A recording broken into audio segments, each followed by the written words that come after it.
Hi అండి. Hello, నమస్తే, good evening. అందరికి ఎలా ఉన్నారు? బాగున్నారా? నేనైతే చాలా బాగున్నానండి. వీడియోస్ పెట్టి చాలా డేస్ అవుతుంది. ఈరోజు వచ్చేసి చాలా మినీ వ్లాగ్ అనేది మీతో నేను షేర్ చేసుకోవాలనుకుంటున్నాను. సో ఈరోజు స్పెషల్ వచ్చేసి ఇంట్లో ఏమేమి వండుతున్నానో చూపిస్తాను మీకు నేను. ఇది వచ్చేసి కొరమేను చేపలు అనమాట అండి.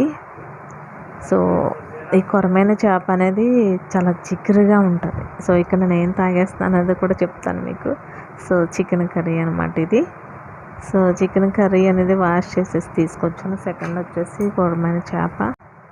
కొరమేను చేపలో జిగురు చాలా ఎక్కువ ఉంటుందండి. ఇది మనం బాగా వాష్ చేసుకోవాలి. అండ్ అదేవిధంగా ఇందులో కొంచెం కళ్ళుప్పు కూడా వేసి కడిగేస్తే కనుక అందులో ఉన్న జిగురు అంతా పోతుంది.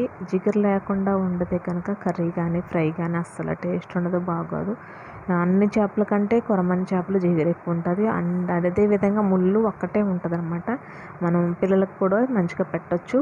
టేస్ట్ అయితే సూపర్గా ఉంటుంది, చాలా బాగుంటుంది ఫ్రైకి కానీ కర్రీకి కానీ. అండ్ సెకండ్ వచ్చేసి కొబ్బరి పాలు అనమాట. కొబ్బరి మిక్సీ పట్టేసిన తర్వాత పాలు తీస్తే అలా వస్తాయి. కొబ్బరి అన్నం వండుతాను అనమాట ఇప్పుడు. సో ఇక్కడ వచ్చేసి fish curry, fish fry, and chicken curry, chicken fry, and coconut rice, కొబ్బరి అన్నం అనమాట. సో వండడం ప్రాసెస్ అనేది మీకు అందరికీ తెలుసు కదా, chicken, mutton and fish fry అది. సో వండేసిన తర్వాత నేను ఇక్కడ చూపిస్తాను చూడండి. సో ఇక్కడ వచ్చేసి కొన్ని మాత్రమే నేను చేపల కర్రీ వండాను అనమాట. సో చాలా టేస్టీగా ఉంది. కొరమేను మీకు తెలుసా లేదో నాకు కింద కామెంట్ సెక్షన్లో కామెంట్ చేయండి. సో కర్రీ మాత్రం ఫ్రై చాలా బాగుంటుంది. సో ఇక్కడ కొన్ని పీసెస్ వచ్చి కర్రీ వండాను, కొన్ని పీసెస్ వచ్చి ఫ్రై చేశాను అనమాట. అండ్ ఇంకా కొన్ని తీసి వదిలేసాను, ఎందుకంటే జనాభా తక్కువ కదా, అందుకనమాట. ఒకేసారి అన్నీ వేస్ట్ చేసుకోవడం ఎందుకు. ఆల్రెడీ ఇక్కడ మళ్ళీ చికెన్ ఫ్రై కూడా ఉంది.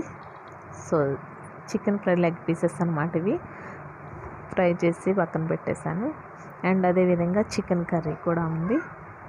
సో చికెన్ కర్రీ కూడా వండాను. నెక్స్ట్ వచ్చేసి కోకోనట్ రైస్ చూపిస్తాను మీకు. కోకోనట్ రైస్ ఎంతమంది తెలుసు అంటే కోనసీమ యొక్క స్పెషల్ ఇది, కొబ్బరి అన్నం.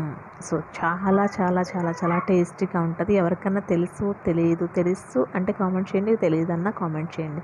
సో నచ్చితే తప్పకుండా ఒక లైక్ ఇచ్చి సపోర్ట్ చేయండి. థ్యాంక్స్ ఫర్ వాచింగ్ అండి. Bye, take care.